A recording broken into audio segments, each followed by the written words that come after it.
You ever wonder what the bottom of an Avatar shoe looks like? Well, bam! There it is.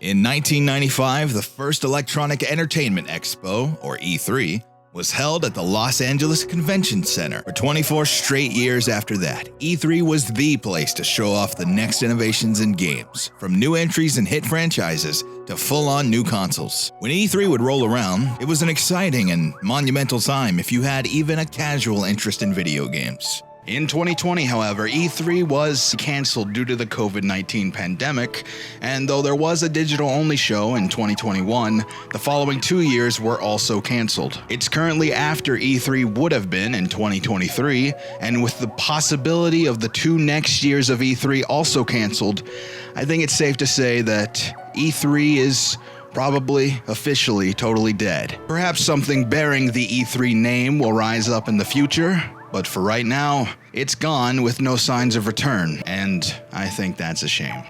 E3 wasn't perfect. God, no. Most of the time, it made you embarrassed to be watching. We should come up with a meme really quickly for this show. Is that, right now, I'm pitching. That's pretty much what that guy just said, right? On during the apocalypse. So there's got to be just Captain Picard like screaming that out. Do you have a meme you want to pitch? I'm a seat filler / paid Guys cosplayer. with rickets are super hot. Well, if you're talking Picard, it will be engage. Okay, good. We did that together. All right. Standing next to me right now. Not happy. Not happy right now. Ugh. But even with all the secondhand embarrassment that was forced upon its watchers, E3 was an exciting, electrifying event that I looked forward to year after year. I mostly read video game magazines when I was young, instead of going online for gaming info. So the first E3 press conference I actually watched for myself was the Nintendo 2008 conference. It was not good, but I was just young and dumb enough to not write off the concept of E3 because of that show, but instead I got excited just from watching the live stream itself and reading about all the news that was dropping throughout the event. I knew right then and there that I had to watch what goes down at this convention every year, and sure enough, I never missed a single year after.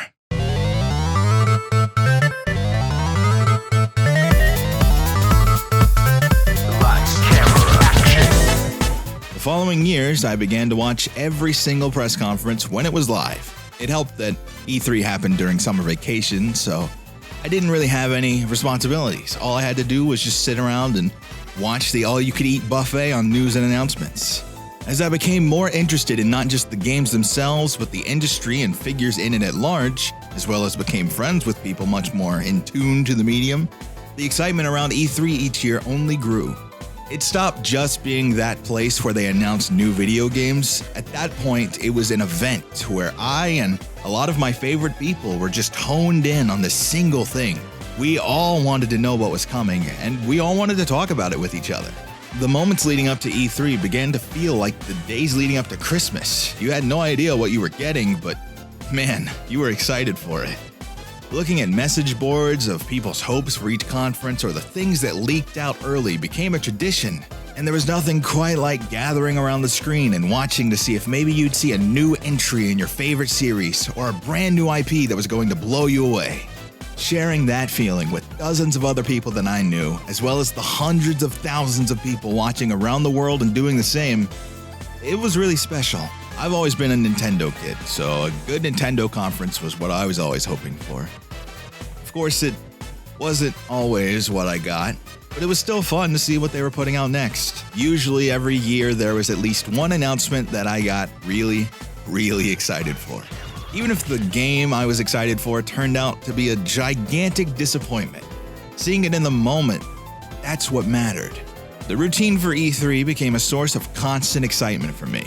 At every conference, me and my buddies would get on Discord or Skype in ye old days and just bask in the hype and cringe that these video game companies were peddling us.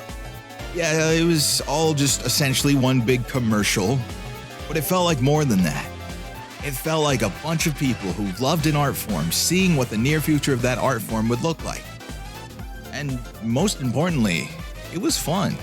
Just genuine, honest fun.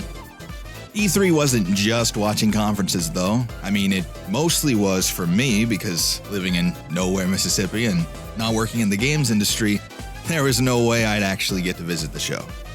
But that's where the coverage from video game websites came in handy. It didn't matter which news site you followed that suited your sexual preference. During E3, they were all there. GameInformer, IGN, GameSpot, Giant Bomb, Kotaku, Polygon, a billion others. If you followed a gaming publication, they were on the ground floor at E3 trying to demo all the best games and probably having a nervous breakdown while doing so. I salute anyone who had to write previews for E3 demos. Thank you for your sacrifice. It probably was in vain.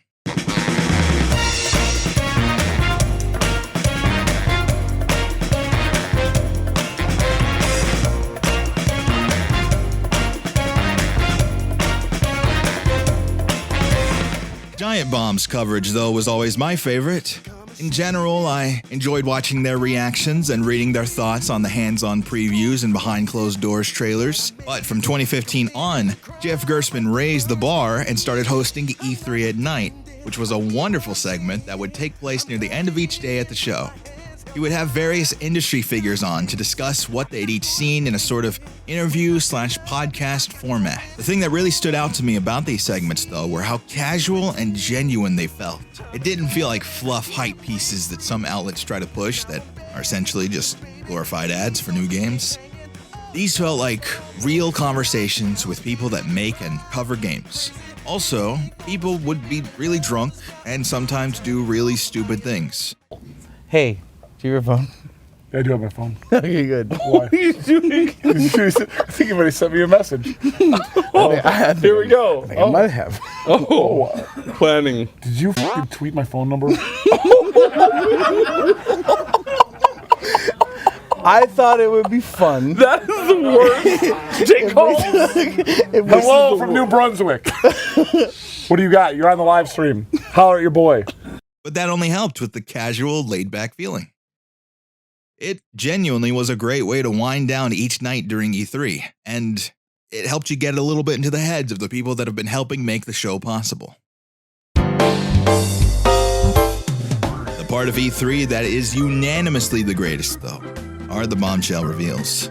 Those announcements that it seemed like everyone was waiting for, that you never thought you'd get, or at least not right now. The most iconic being, of course, The Legend of Zelda: Twilight Princess.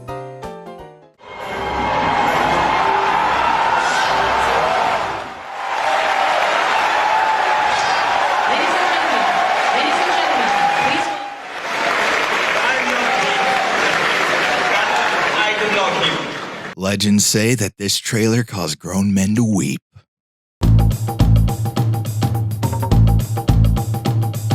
While obviously not where every game ever was announced, there were a lot of announcements at E3 that really felt like a big moment in time that you just had to see to believe. Some of my favorites include Donkey Kong Country Returns, Kingdom Hearts 3, Final Fantasy VII Remake, Shenmue 3, The Last Guardian's Return. Those were all at the same conference. Oh my god. We also got Death Stranding's first ever trailer with that amazing entrance from Kojima, the Super Smash Bros. Melee trailer, Halo 3, the legendary 10-minute Metal Gear Solid 2 trailer, and the most amazing thing of all, the Twilight Princess trailer on a DS cartridge. There were 500 of these things given away during E3 2005, and it has become one of the most expensive pieces of Nintendo memorabilia out there. Nice. You could pay off your mortgage or you can buy this Nintendo DS cart with a single trailer. I know which one is more worth it.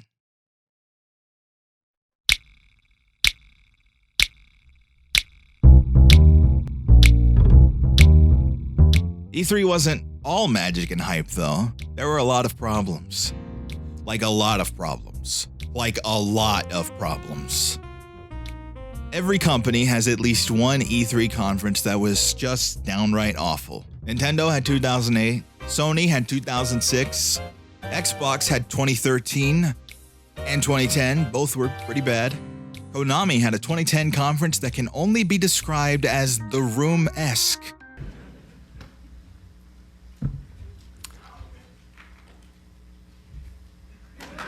Yes. And Ubisoft, well, there were a lot of bad conferences from Ubisoft. E3 cringe was common and expected, and sometimes it was something to even look forward to. And you know what else was common? Lying. Typically, E3 trailers and demos are made for in-progress games that aren't normally as polished or finished as the showcases make them seem. Most of the time, the trailers shown are what the game is planned to look like or play like, and not what its current state of production actually is. This can lead to a lot of people getting really upset when the game releases and doesn't look like what was shown at E3. Some of the more infamous examples include Watch Dogs, Aliens Colonial Marines, BioShock Infinite, No Man's Sky, everything out of Todd Howard's mouth, and so on. Sometimes things would be announced and then never heard from again, and possibly never existed in the first place.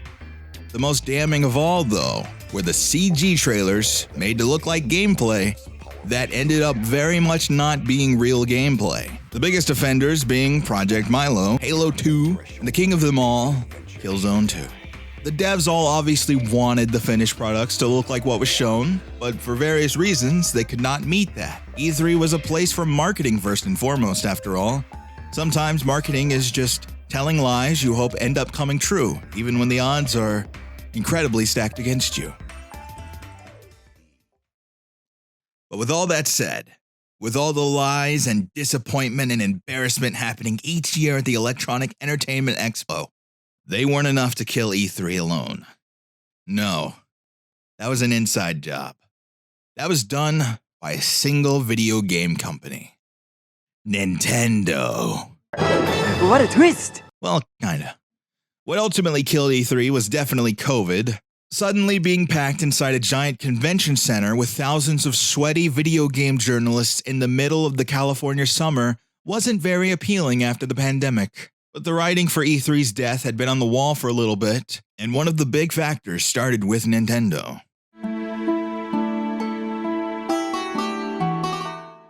Nintendo had some E3 ups and some downs, and a lot of downs. Even during their good years like 2010, there were glaring technical hiccups and weird fumbles that ultimately resulted in a lot of negative press, or at the very least a bad showing for an important game.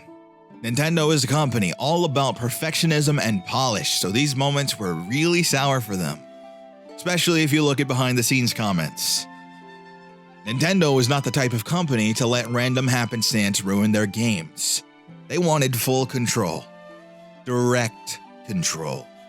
On October 21st, 2011, a seal was broken.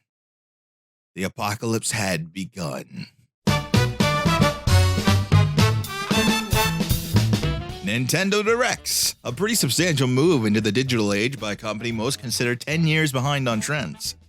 While developer videos and online announcements had been done plenty before, the format of a Nintendo Direct was something pretty new. It was like a video game conference, but entirely pre-recorded in an edited video. No live stage shows needed, no wonky live demos, just a video edited down to showcase exactly what Nintendo wanted to tell you, nothing more, nothing less.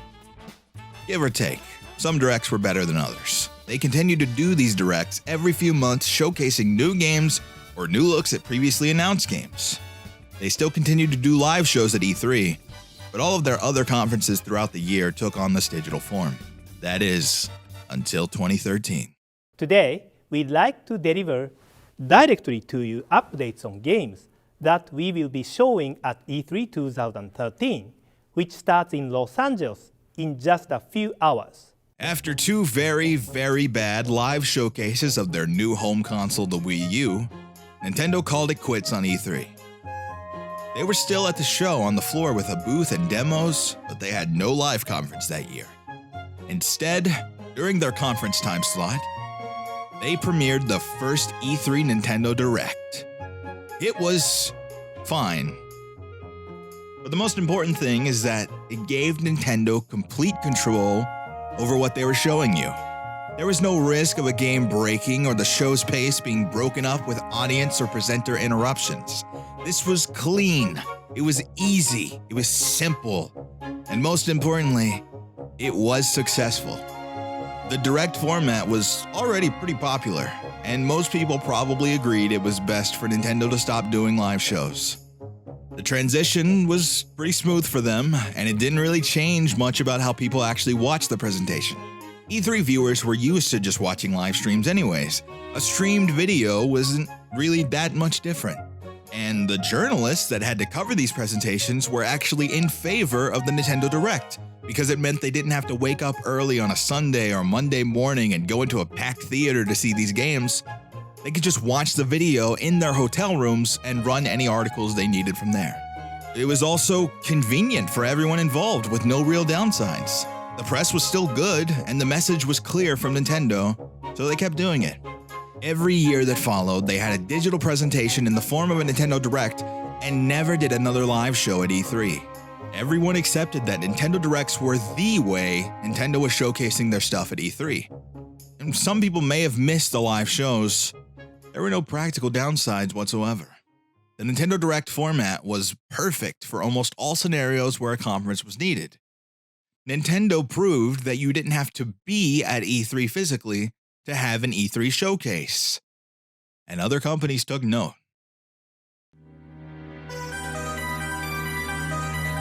What soon followed were multiple companies either not being present at the LA Convention Center, instead hosting their own live event outside of E3's jurisdiction, or they just had a digital event. Eventually, both Microsoft and Sony introduced their own takes on the Nintendo Direct format, which allowed them to showcase big new games on their own terms without E3 being their only real outlet to do so.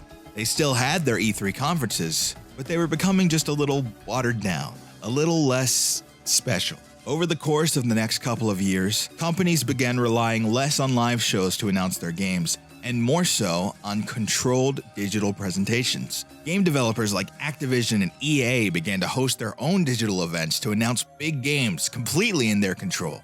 Big games that were always announced with a bang at E3, like new entries in the Call of Duty and Battlefield franchises, began to be shown first at an in-house digital presentation, and then maybe you'll see a new trailer at E3. With how easy it was becoming to put out your own video presentations on individual games to garner hype, why would you rely on E3 to show off your game?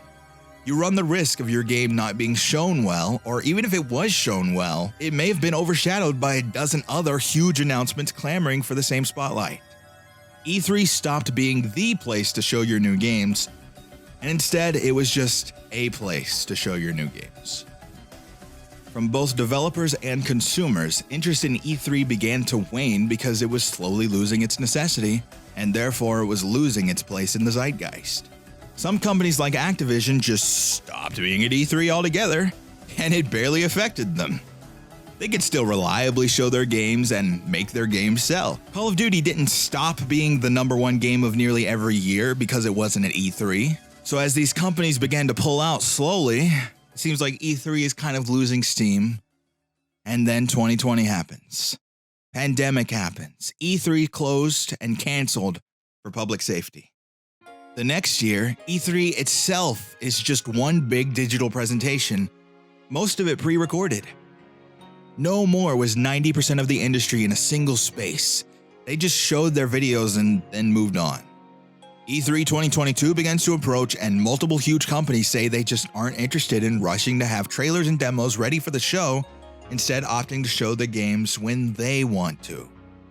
They begin to pull out. E3 2022 is canceled. E3 2023 was supposed to be the big return to form, with a live and in-person convention, a proper show floor, and demos galore. And again, companies just weren't interested in joining in. And E3 was canceled for not only 2023, but for 2024 and 2025 as well. And so, here we are. There's other live shows like Jeff Keighley's Summer Games Fest and the Game Awards, but they are not the same. So far, they've really failed to reach the highs of most good E3 conferences, and most likely, they never will. Companies have proven how much more they favor direct, digital presentations produced in-house. They can provide a couple of announcements to live shows, but whole conferences from a single company are nearly extinct. If I had to guess, I'd say E3 as we know it is truly dead and gone. and I would be shocked if it ever comes back in any substantial way. Nintendo killed the ESA's baby. But really, a lot of things had a factor in killing E3, and it ultimately just isn't totally sustainable in today's market. With advertising being so much easier in a digital space, and with YouTube, streaming, and social media being so prevalent in people's lives, tapping into that is the obvious choice. Even if it's tradition and special to people, having to deal with E3's regulations and deadlines when there's a simpler, easier option available, it's just not a good idea no matter how you slice it. Companies want their games to reach the most eyes and ears possible, and they want to control their messaging as much as they possibly can. On a pure convenience level, most consumers tend to agree. Taking 40 minutes to watch a Nintendo Direct on a random Tuesday in September is much easier than following a slew of schedules for a live show. E3 doesn't really have a place in the depths of the internet age, and due to its very nature, it can't really evolve to adapt. It will simply have to go away. And I get it. I'm really genuinely sad about it, but I do get it. E3 has a lot of drawbacks for developers with how much time they have to spend just to get a demo ready for the show. It's precious dev time that could be used to actually work on the game and make a satisfying finished product. But still, there will always be that part of me that, logic aside, just enjoys the fun of E3, and I will always want that. Developer presentations spread sporadically throughout a year will never really capture that same excitement, that same visceral energy that was E3 week. So goodbye, E3, and thank you for all of the memories.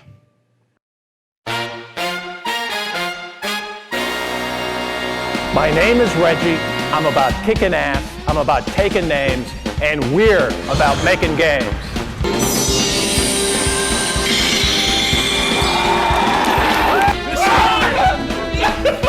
This ain't real. It's gotta be like a movie or something.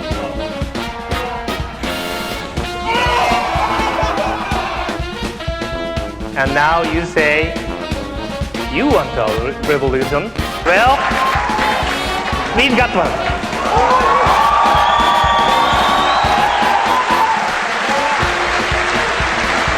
All right, we're gonna go find Wiz Khalifa and make this day go a little smooth. Yeah, exactly. You guys, thank you very much. Enjoy the time playing the game. Wake the up, samurai. We have a city to burn.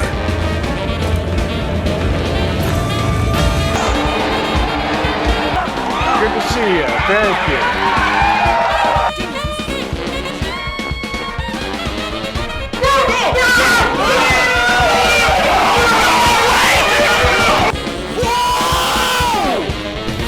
That's not what I thought. I got your release date right here. Hello? Hello, everyone. I'm back.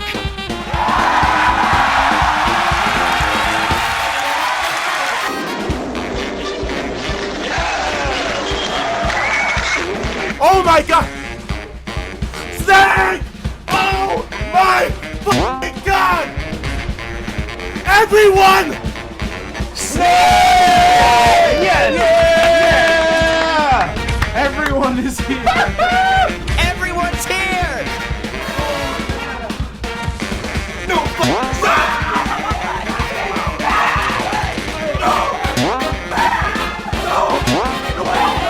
Like 4.5. Oh!